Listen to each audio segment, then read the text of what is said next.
Welcome to episode 12 of the CopTalk podcast. I'm Brent Berzicki, joined again by Mark Lambert and Jim Lambert. How you guys doing? Hey, good. Hey, what's up? Number 12, huh? Wow. Yeah, so as we discussed in the pre-show, I got to say that we've had a pretty eventful week. I know I have, working back-to-back 14-hour shifts. I know Jim has, because I got to listen to him barge in on our channel every 20 minutes. Thanks, Jim, buddy pal. My bad. And Mark is always busy. So, You know, Brent, if you guys were a little more proactive in talking on the radio, I might have heard you doing something and wouldn't have known that I was interrupting another channel. see, the sad part is when the helicopter speaks, the whole county hears. And it just happened to relay everything you were saying, which was pretty funny when you know each other. So, All right. I don't know, like, Jim. oh. I don't think they get on the radio when they fingerprint kids, do they? Ouch. oh, Ouch. that's Yeah, it's all right. that. When R1, I'll be fingerprinting one code 4. Or as we like to say, shots fired 10-19. So that's actually our poor cadets thing when we're at work in the fair. Is this Brent, unlike last year where you stumbled into a shooting in progress, did you have any similar incidents? That was this year? two years ago when I got shot at, but not shot at by the sawed-off shotgun. That one, yeah. Any that similar incidents this year? No, actually, the only thing that happened was Friday night was the shooting that happened next to the fairgrounds, which really ended up being not in our area. So Everyone was pretty well behaved at the fair? Hey, we're cool. It's across the street. yeah, Go back. Yeah. We're No, still really. on lunch. Hey, it's right over there. Hey, get those shells and throw them over there. So yeah, no, it's Hey, very interesting dividing line around the fairgrounds there. So, but yeah, For so our new listeners, Mark and Jim Lambert, the ones that wrote the book CopTalk, and Brent Berzicki. Did I pronounce that right? All these years I've known you, and I still can't pronounce it right. that's common spelling. So I don't know what the problem. The big help in putting the book together and editing and publishing and all the tech work and everything. What do you mean? You can go to our Big help. website. He was the only help. That's true. I didn't want to make it sound like. There's honesty for you. Hey, how do you use Skype? Oh, never mind. Famous quote. Mark. No, what the Anyway, heck you is go to our Skype? website. This is useless. Go ahead, Mark. What's the website? Sorry about that, buddy.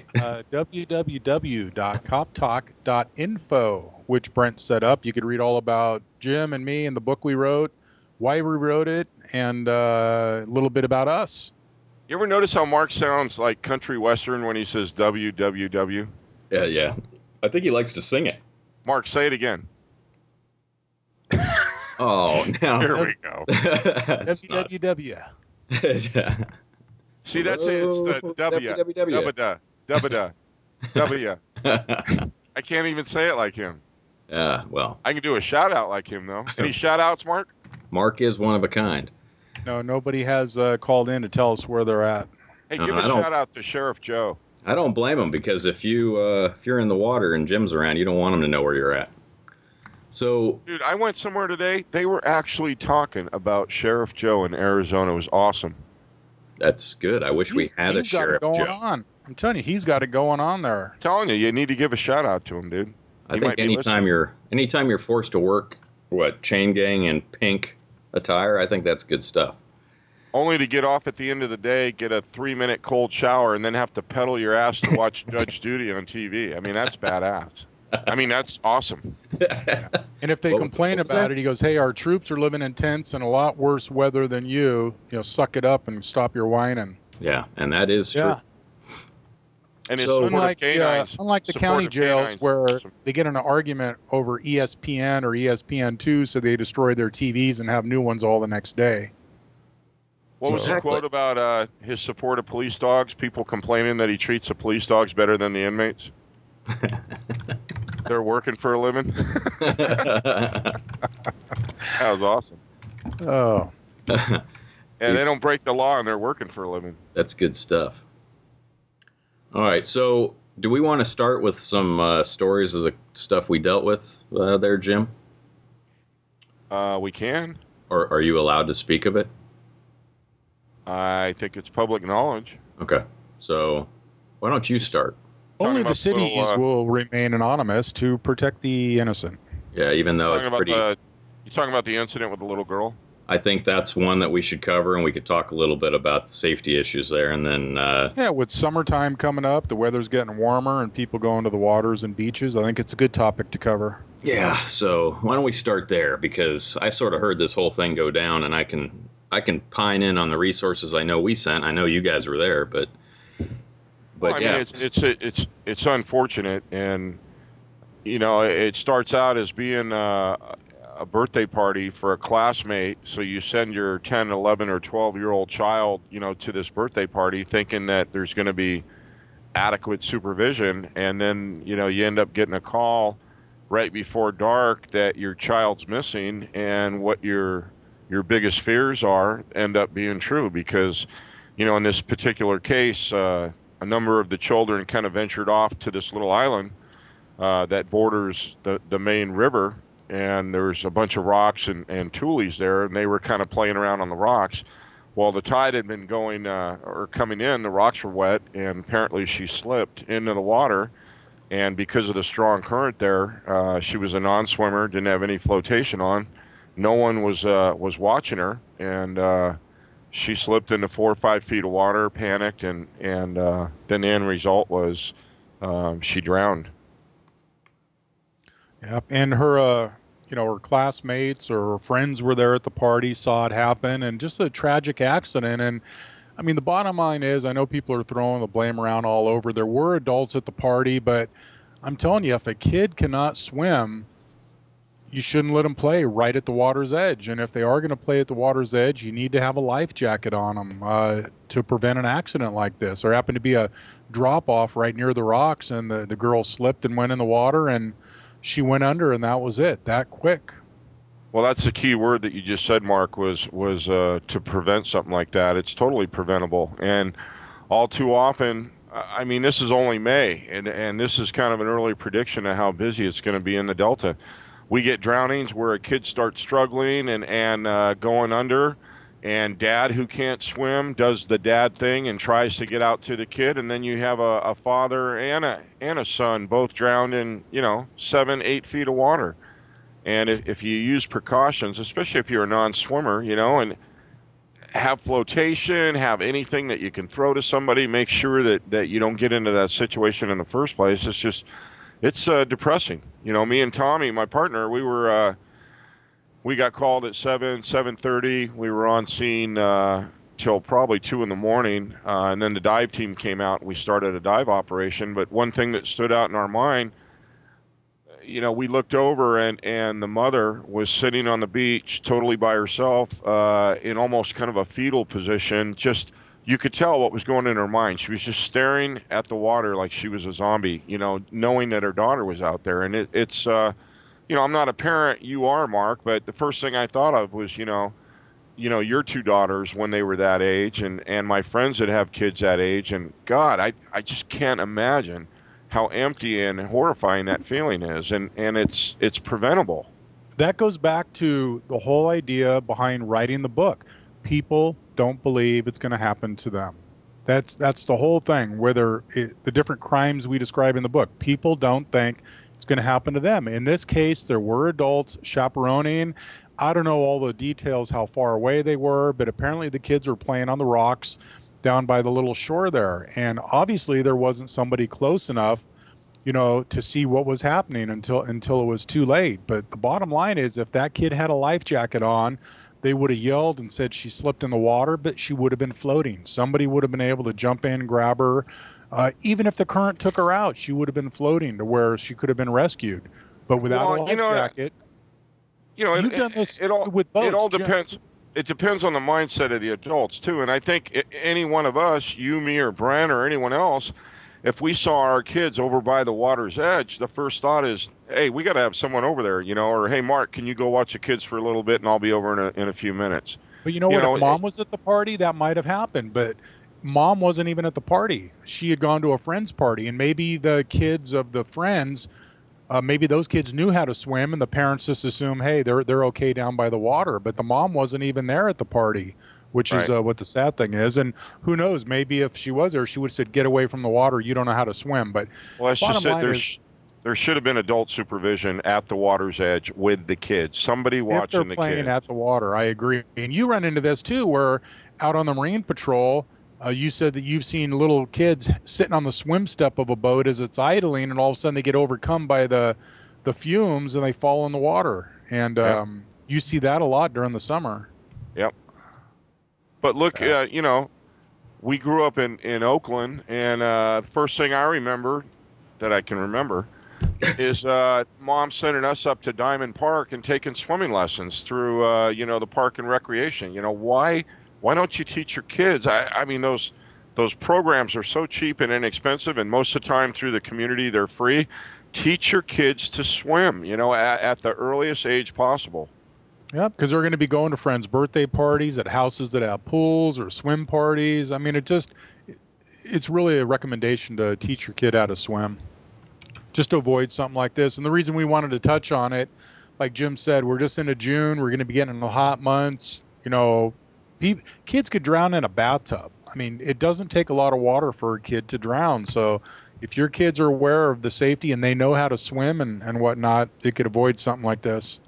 It reminds me of something. One of the worst jet ski accidents I went to was 4 or 5 years ago, where this 15 and 16-year-old, it was boyfriend and girlfriend. The parents of the 16-year-old boyfriend offered to take the girlfriend to the Delta for a day of kicking back on the water. The parents of the daughter of the girlfriend said, "Hey, we don't mind if she goes, but we're adamant she does not get on a jet ski under any circumstances. She doesn't know how to ride one. We want her to stay in the boat. If you're on the beach, that's fine, but we do not want her on the jet ski." And the parents assured the girl's mom that would not happen, that they'd watch over her. Well, as soon as they get to the beach, mom and dad start the barbecue. They're not really paying attention to the kids, and they had 2 stand-up jet skis. Well, the boyfriend, of course, wants to take the girlfriend jet skiing, so he says, "Hey, get on that 550 and let's go out." She goes maybe 50 yards and turns right around a Thule Island on a blind curve and gets run over by an offshore boat doing 50 miles an hour around the corner, and she gets double propped by both those the outdrives. The operator of the boat was coming around the corner, saw this girl riding this jet ski on her knees, which made her even more difficult to see, and he pulled the lanyards on the boat. And if the props had been spinning, she would have been dead. But because he pulled the lanyards, the outdrive still, I mean, she broke almost every bone in her body and had the most lacerations I've ever seen. And that was from the props not spinning. That was just from all the hardware under the boat. But the bottom line is these parents assured the girl's mom, "Hey, we'll take care of her. She'll be in the boat. Nothing's going to happen." And then the daughter's being flown by, CalStar to John Muir in critical condition. And it's like, how do you prevent something from that, something like that from happening? Well, you got to be a responsible parent. If the kid doesn't know how to drive a jet ski, or if the parents say, "Please, she could go with you, but don't let her get on a jet ski," those parents need to, say, "Hey, we're responsible for you. Your parents don't want you on a jet ski. Sorry, you can't take it out." But, I know in the real life that doesn't happen. Kids do a lot of things they're not supposed to when they're not away, when they're away from home. And do they even is there any repercussion for it? No. I mean, Yes, other than That's just mentality. other than feeling crummy. I had to go as a expert witness to the civil trial, which took place 3 years later. And of course, people get frustrated. Unfortunately, sometimes they get calls from civil attorneys giving them the wrong idea. But they tried suing my county, saying that there should have been signs. And then they tried suing, the manufacturer of the jet ski itself, saying there should have been better labels on the ski. All this ridiculous stuff. When the bottom line is, the 2 most people responsible for that whole accident were the mom and dad, who assured the other parents that they'd be watching the girl and not letting that happen. Right. Yeah, I could only imagine if we had to put a warning label on everything that, for every possible reason, you wouldn't be able to get on the thing. I don't know. Yeah, Anyway, sometimes when you do the right thing, it's the wrong thing. But how about that dude?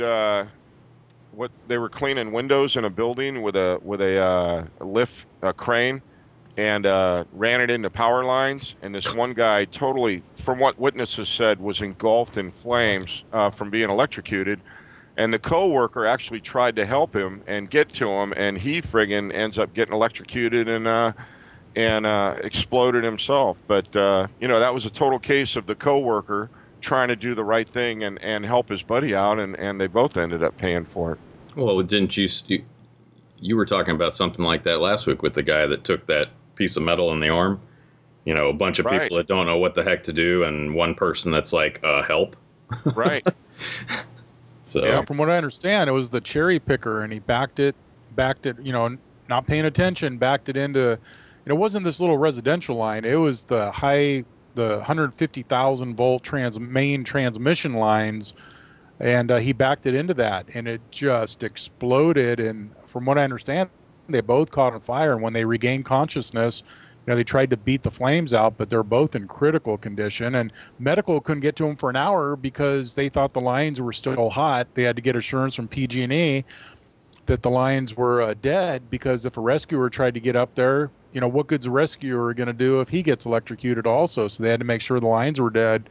So there was a delay in getting to them. But man, they're both in critical condition, and that's just a thing that we say in our book: pay attention to your surroundings. I mean, in a situation like that, if the guy looked around as he's using the controls, he would have seen the lines, and that could have been prevented. But Yeah, most and of the time, that's something that was controlled by OSHA. I mean, these guys are industrial workers. You think they would be aware of that and it'd be a priority.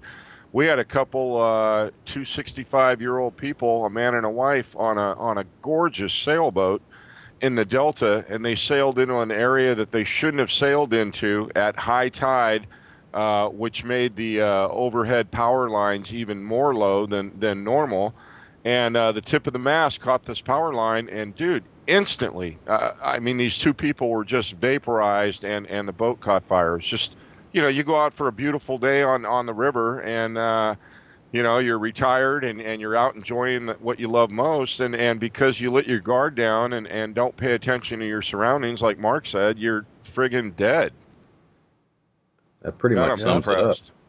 I'm I mean, depressed it's now. amazing what electricity will do. I've seen some pictures of copper thieves that tried to tap into the wrong wire of a power pole, and there's just nothing but a blob of clothing and a little bit of flesh there. I mean, it's amazing what that power will do. It's like getting Okay, microwave now bulbs.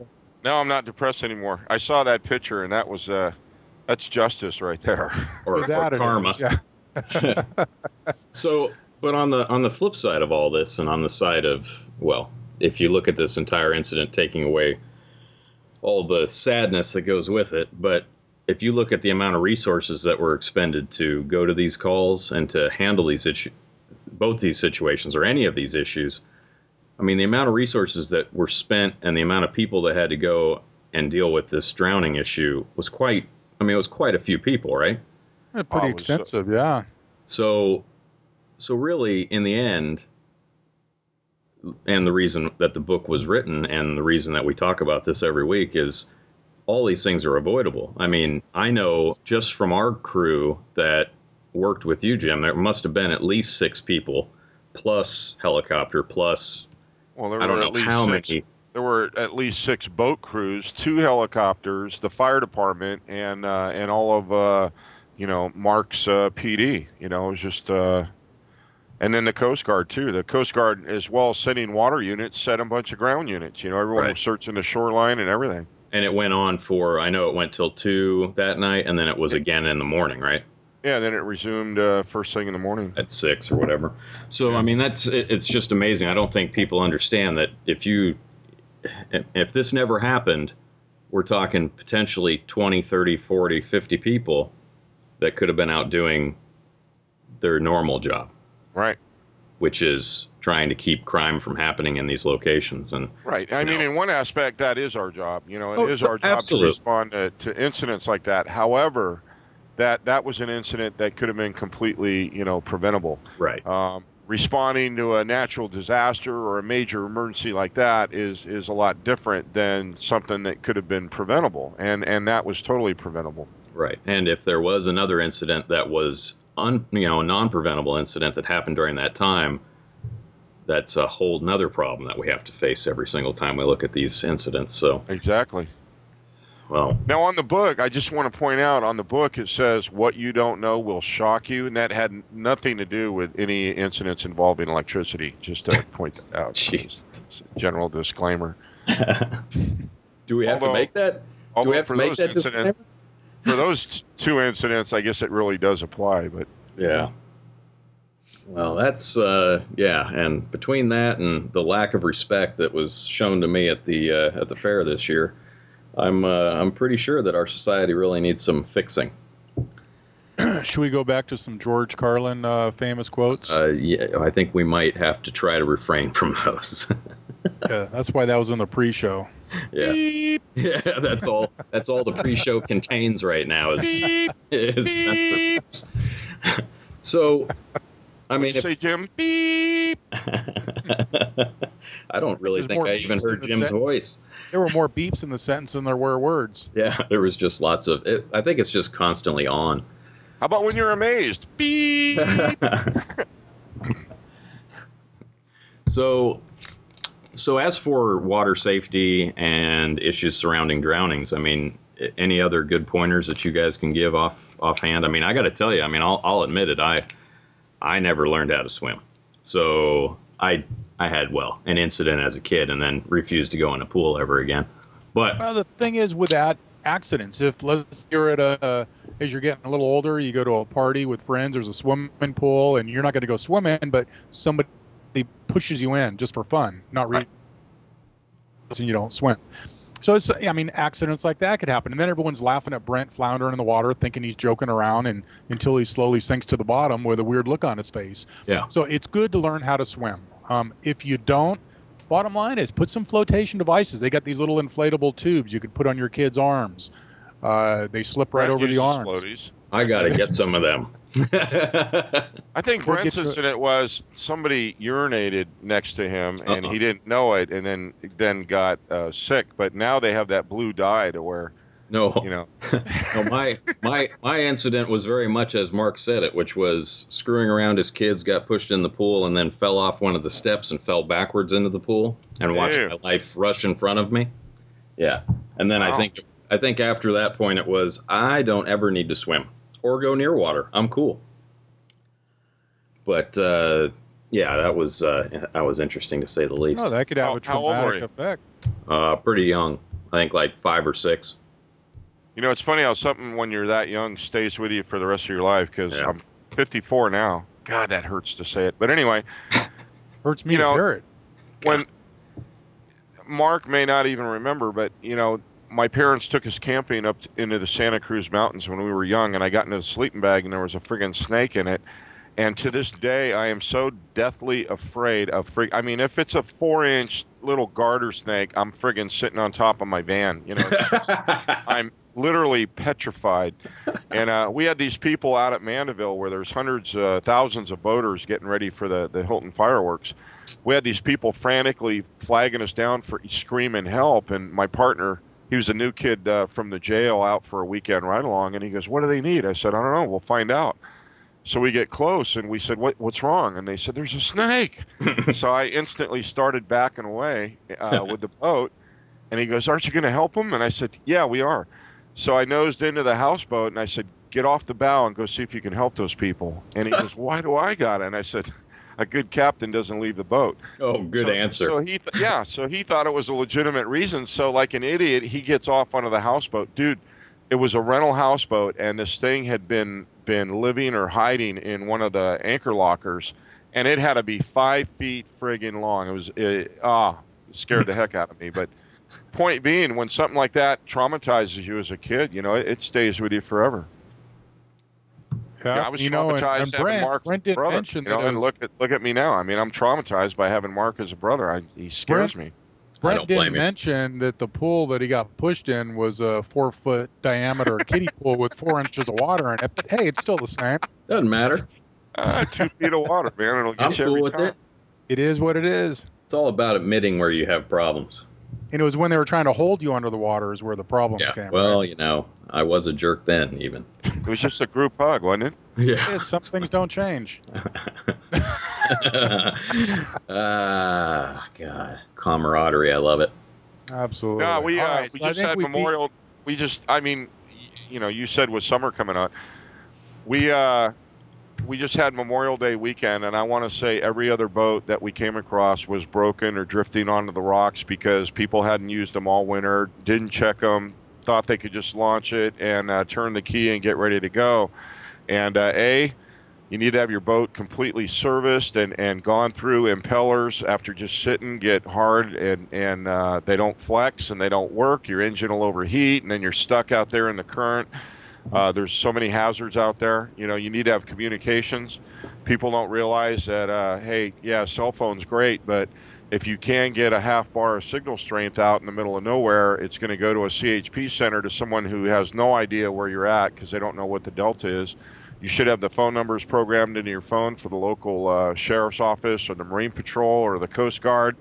You need to have your boat checked. Make sure that you have a life jacket on the boat for each person, that you have a throwable Flare gun. device, flare guns, a sound signaling device, everything. And basically, the operator of every boat, whether it's the owner or not, the operator of the boat is responsible for everybody's safety. And you know, you got to stay on top of that stuff. Is there like Make sure you obey all the laws out there too. You might get some wild deputy on a patrol boat that rams your boat to get you to conform. Well, I guess you got to listen to the pre-show to hear that. I think the word's comply, but that's okay. Comply. I don't think it was ram either. It was gently nudged. I think his boat might have conformed to the other boat, but yeah, I gently nudged it at 40 miles an hour. I don't know what you guys are talking about. So I gotta admit though, I've never heard of a pit maneuver done on a boat before, so I'm very proud of Jim. Yes, it's going to be on cops, I'm sure. So the question I have as a non-boater is A, non-smoker, non-boater, non-smoker, non-swimmer, and non. You drink water? I like hot tubs.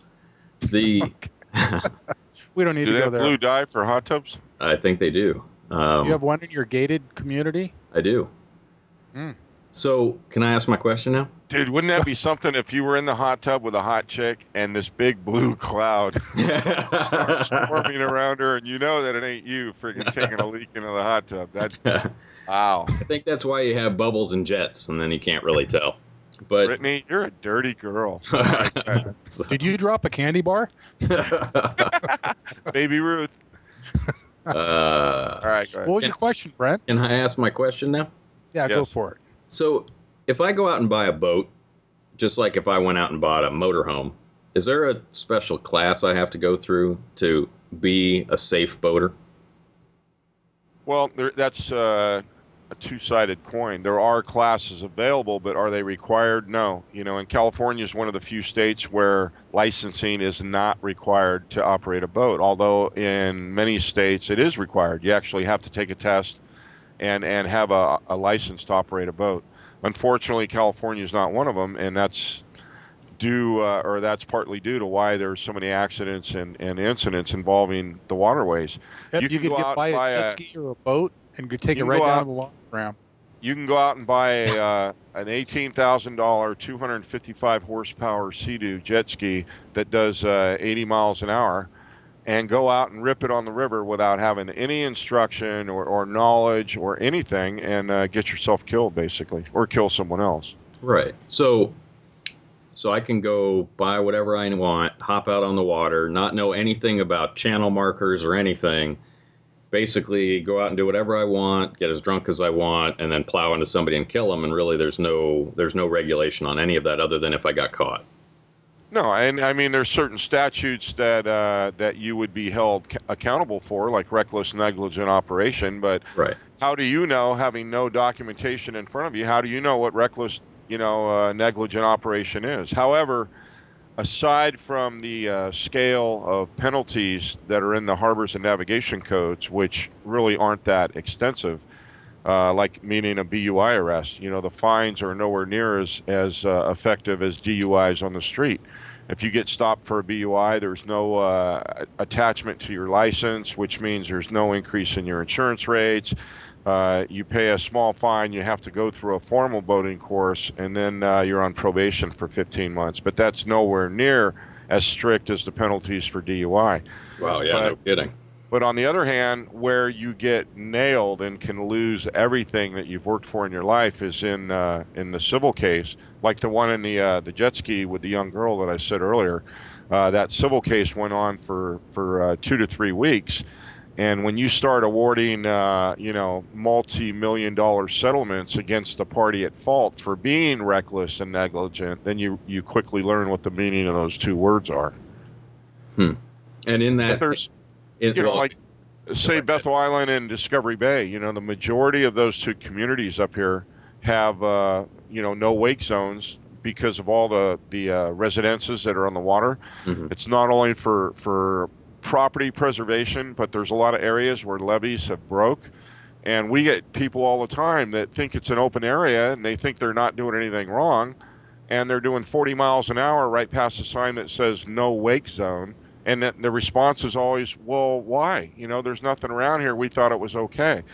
Well, that's a county ordinance for levee preservation to keep the levee from breaking like it did 8 years ago and flooding out, 40 homes and killing livestock and everything else. But people don't realize, but when you operate a boat, you are required to know, what is safe and prudent and what equipment is required on a boat, and you're required to maintain safe operation for your passengers.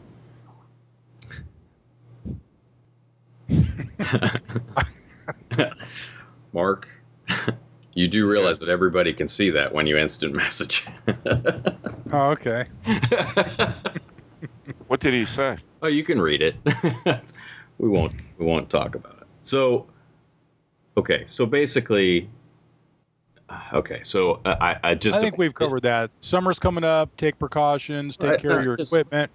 Make sure it's seaworthy and you're not going to sink out there. And just, use your common sense. Just amazes me that you can be handed a weapon with no training and basically go out and use it as much as you want. It's the same thing with RVs.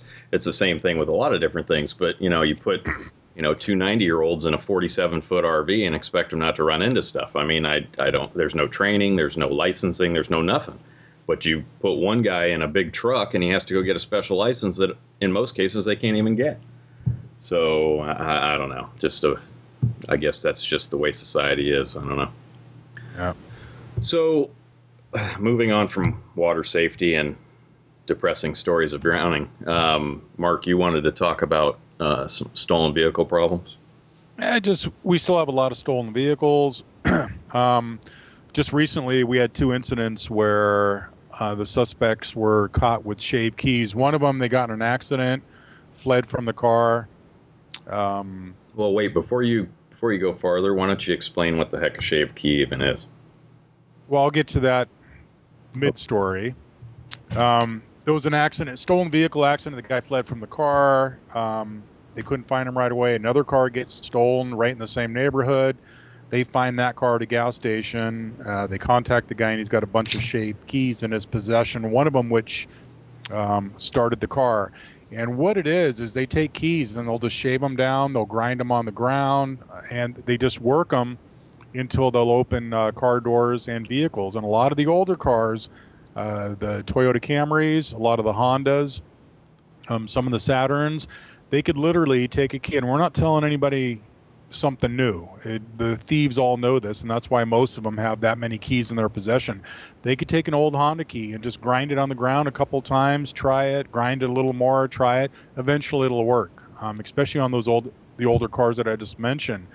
So a lot of the Hondas, Toyota Camrys, the ones from the 90s, if you have one of those, take some precautions. Go out and get a club. We've mentioned this before. It's the cheapest insurance you can get. You put the club on, and that's enough of a deterrent for somebody to look inside the car, see the club, and then go on to the next car. The old Camrys and Hondas, a lot of them could be stolen in probably under 10, 15 seconds for them to get in the door, start the car, drive away. With a club, especially the newer ones, I don't think they could be defeated as easily as some of the older ones. But if your car gets stolen, it puts a lot of people at risk. The officer that tries to pull it over, if a pursuit happens, innocent people in an intersection, because the suspects always blow through intersections and lights. Like Jim said, we were talking in the pre-show, getting on the freeway going the wrong way because they think if they drive crazy enough, the police will stop chasing them. And so it puts a lot of people at risk. If you have one of these cars, get a club, get some kind of disabling device, but do something to take the precautions. There's a big increase in stolen vehicles, and it's amazing how many of the suspects out there have pocketfuls of these shaved keys. They shave them down and get different shapes on them, and they just try a few of them until it works. I don't know. I mean, I worked for a towing company for almost 3 years, and I could tell you that with an investment of $150,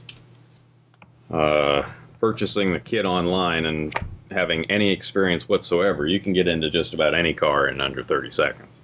Oh yeah, they sell the lock picking stuff all on the internet, the Slim Jims they sell. Yep. Now, if you get caught with some of that, though, that's possession of burglary tools, and you could be charged with that. So a lot of the burglars, they don't carry stuff, the kits and stuff around with them. But if they have a few Honda and Toyota keys and they just grind them on the ground and shave them, it'll start a lot of those older cars. The ignitions and door locks are just so worn out. Okay, so you say if you get caught with that. If I get, let's say it's me, and I just have a set of it, but I'm not burging a car. That's not against the law, right? Well, if it depends on the circumstance. If they catch you in a suspicious, so I'd have to be attempting to break into a car, maybe. Right, and of course, if you're on parole, you're not supposed to have anything illegal like that. But shaved keys are burglary tools. If you legally have a lockpick set, no, it's not against the law. Or you're a locksmith, right? That is true. Or a tow truck operator, which is kind of scary. Shaved keys. Yeah, well, some people shouldn't have those things, I tell you. Actually, hey, Mark, could you clarify something? You said this started out as a stolen vehicle accident. Was the vehicle stolen by accident, or how did that work out for the guy? Well, for the people that don't understand that, sorry, Jim. Stolen vehicle accident. It was a stolen. Is that a vehicle stolen by accident? Involved in an accident. Oh, I got it now. Here, hang on. I'll type it to you. I like how Jim says it 10 minutes after. I was trying to get a word in edgewise, but I was enthralled on the edge of my seat. Well, after your 45-minute on water safety, I figure I might as well talk while I can. Oh, yeah. Don't hate me because I'm beautiful. That's an important topic. Okay, Demetrius. That's okay. So that was after a sex change. His name is actually Demetrius. So how many cars? How many? I want numbers. Like how many cars stolen do you think last couple months? Ballsack, why don't you answer that one? That I believe is his Greek name. That's Mark's name in Greek. Hey, I didn't name you. Don't get mad at me, Demetrius. Ballsack. Is that his middle name? It's actually a hyphenated name. BAL-SAC or SAK? Hyphen sack. So go ahead, Mark. So Mark, I forgot what we were talking about. What are the stats, I don't know, Brent. What were we on water safety still? No, I want to know what the numbers are for the amount of vehicles stolen at your jurisdiction. Actually, after Jim got through talking, are we still on episode 12 or are we into 13 now? How about, could we get the numbers of vehicles that are stolen by accident versus the vehicles that are like intentionally accidentally stolen? Just answer the question. What was that story about that one lady that pulled out a gun? She thought she was in her car. She was actually in somebody else's car, and when they confronted her, she pulled out a gun because she thought she was in her own car. Anyway, yeah. No, there's a lot. You answer the question. Well, every day, the one department I'm with, every day I go in, there's several new vehicles on the board every day. So multiply several vehicles times all the police departments and sheriff's departments out there. It gives you an idea. There's basically, I would say, hundreds across the county on a daily basis. Now, OnStar is the greatest thing in the world. We've talked about this before. They could tell you where the vehicle is, the direction it's heading, the road it's on. That is the greatest thing in the world. We even had one inside of a garage. We couldn't find it on the street. They kept telling us what street it was on. We didn't see it. I had them activate the horn, and I could hear the horn honking inside of a residential, the garage. So OnStar is a great thing. I recovered a vehicle the other day. I got a LoJack hit. That's another system people put on their car when it gets stolen. You call LoJack, you have them activate it, and the police cars that have the LoJack sensor in it, it starts beeping, and it gives them a signal strength, and it with a little arrow, it's like a compass. It leads you right to the car. So LoJack, I mean, they're more expensive than a club or something like that, but any precautions you could take is a great thing. I've had people with cars that were stolen. They go, I had a club in the car. I go, you had a club on the steering wheel? They said, well, no, it was in the back seat. So it really doesn't do any good in the back seat. OnStar and LoJack, that'll help you get your car back a lot faster. But the bottom line is take precautions where it doesn't get stolen in the first place. Have you ever had OnStar do a vehicle stop for you? No, but where they remotely stop the vehicle, which I think I got to tell you, honest answer is I think that's the most dangerous thing on the planet. But well, if they're on a city street going 25, 30 miles an hour, and there's not a lot of pedestrians and stuff around, that's great. Late at night, not a lot of traffic. Well, I don't. No, you're not going to do it at 75 or 100 miles an hour on the freeway. Yeah, I'm not actually meaning safety for them in the car or safety. I think as cars get more advanced, I think we're going to have a whole new level of crime, which is going to be having people that are able to access these onboard systems and actually take advantage of some of these features that we think are cool now that are going to turn into the next big crime thing, which is affecting people's cars. Like pull up next to you, stop your car, carjack you. Yeah, criminals are always one step ahead. They're always trying to get ahead. That's a huge thing that they've been discussing lately about onboard car systems and security, especially since most of these cars are becoming, basically internet aware, which is just incredibly scary. But I don't know why they have to be that. If OnStar disables a suspect driving your car on railroad tracks and the car stops on the railroad tracks with a train coming, would OnStar be liable for that? That's a great question, and I don't know. I would assume yes. And also, if a police agency tells OnStar, kill the car right now, kill the ignition, yep. They kill it, and it crosses over double yellow lines because all of a sudden there's no braking power or, the steering's all hard, and it gets in a head-on collision and injures someone, is the police department going to be liable? Yeah, and I think that's something that I'm going to try to do some research on this for some other issues that I've been looking into. It's all about the intent. I think OnStar should contact the suspect and say, we need to know whether you intentionally stole this car or if you stole it by accident. And then that would determine what kind of level of force could be used to stop the car. I'm pretty sure. If you watch that show, that the 10851 show, the stolen vehicle, I forgot what it's called on TV, where they use, I think it's called bait car, and they have the bait cars out there and they get stolen. Grand Theft Auto. You hear the suspects coming up with their stories. I mean, it's actually funny to listen to these guys, the stories that they're trying to. My friend lent it to me. My friend let me borrow it. Oh yeah, where's your friend? Buy it down the street. What's his name? I don't remember. I mean, the stories they come up with, it's amazing. But it's funny because all the doors lock. They kill it. The ignition stops. The doors lock. They can't even get out of the car. It's a funny show to watch. Yeah, unless you're in the car. Speaking of funny, hey Mark, did you have to leave at 7:30? Yeah, it's probably beyond that now, but I mean, you guys want to wrap this up and carry on next week? We're at 58 minutes, so that includes a pre-show. Brent could put in some of the pre-show. No. I think, how about some bloopers? We could do bloopers. I think I'm just going to erase the pre-show.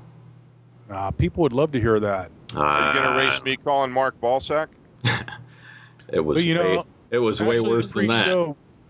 Actually, the pre-show would be pretty boring because it would be 15 minutes of Jim talking, but all you hear is beep, beep, beep. I don't even think there'd be a pause in between it. Right. So we can wrap it up, and then, I mean, next week we'll dive back into more topics in the book. But, that's, I guess dive that's back good. into? I guess dive back into, yes. Like, more For back, somebody that doesn't like swimming or water, wow, that's Back- a pretty old word. sorry, maybe we should back into it accidentally. Is that There you better? go. How about push So- backwards?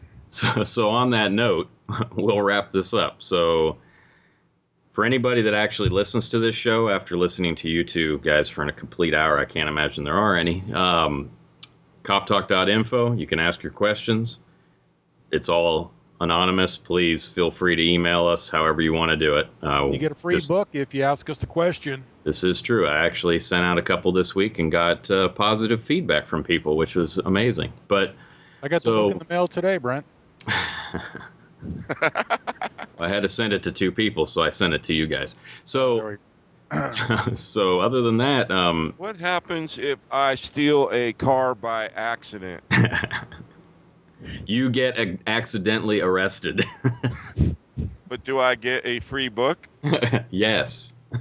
I should Thank hand you. them out at the jail. Oh, that'd be cool. Maybe I'll just bring a case down there and say, hey, hand this out as reading material.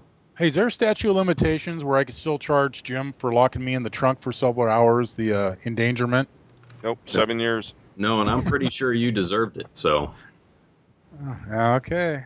yeah, I know. See, with that sigh, I'm sure you deserved it. I don't So- know how Jim passed his polygraph with half the stuff he did to me, but hey, that's another story. I lied. Probably, or or they were both laughing together for hours during the test.